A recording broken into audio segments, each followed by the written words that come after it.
इसी तरीके से अगले केस हैं जिनको मैं कह रही हूं सब्जेक्ट केस। क्या कह रही हूं बच्चों? Subject case.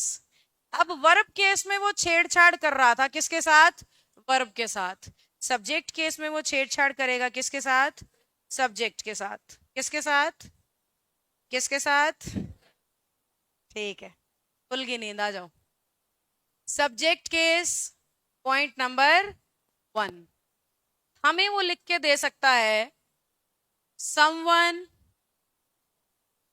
Is asking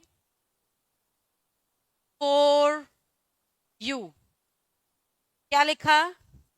someone is asking for you. ये जो समवन शब्द है बच्चों, इसको ग्रामर कहती है इनडेफिनेट सब्जेक्ट। क्या कहती है ग्रामर? Indefinite subject. तो किताबों में मिलेगा इनडेफिनेट सब्जेक्ट केस, और उसमें होंगे 12 से 13 शब्द, सारे बोल रही हूं, सुन लेना। Someone, somebody, no one, nobody, anyone, anybody, everyone, everybody, something, nothing, anything, everything। सबने सुने होते हैं, इसलिए सिर्फ बोल दिए हैं। इन सारे शब्दों के अलावा वी और दे, ये भी इनडेफिनेट माने जाते हैं, क्योंकि वी में हमें नहीं पता डेफिनेटली कौन, और दे में भी हमें नहीं पता डेफिनेटली कौन। या एक शब्द आता है अकेला वन, ONE वन, उसमें भी हमें डेफिनेटली नहीं पता कौन। अरे जब तक नाम नहीं बताया हमें क्या पता कौन।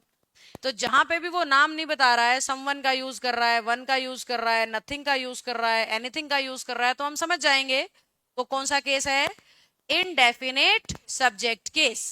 अब इन्हें इनडेफिनेट ही क्यों कहा गया है? सपोज करो आप अपने कमरे में बैठ के पढ़ाई कर रहे हो, कर लोगे सपोज, कमरे का दरवाजा है बंद, आप हो अंदर, बाहर से कोई दरवाजा खटखटा रहा है। क्या लाइन है? बाहर से कोई दरवाजे पर, इसकी इंग्लिश होगी someone is knocking at the door. क्या बिना दरवाजा खोले तुम्हें पता है कौन है? पर ये तो है कोई तो, इसीलिए इसे इनडेफिनेट कहते हैं। कोई तो है पर निश्चित तौर पे नहीं पता कौन है। तो जहां पे भी ऐसा शब्द लगा दोगे जो निश्चित तौर पे सब्जेक्ट को नहीं दिखा पाएगा, वो कौन सा कहलाएगा? इनडेफिनेट सब्जेक्ट कहलाएगा। और इनडेफिनेट सब्जेक्ट कभी भी पैसिव में लिखे नहीं जाते। इनडेफिनेट सब्जेक्ट कभी भी पैसिव में लिखे नहीं जाते। सिर्फ इतना ही सिखाना है, यानी कि पैसिव होगा you are being asked for, by someone लिखने की कोई जरूरत नहीं है, ये सिखा रही हूं। बाय समवन लिखने की कोई जरूरत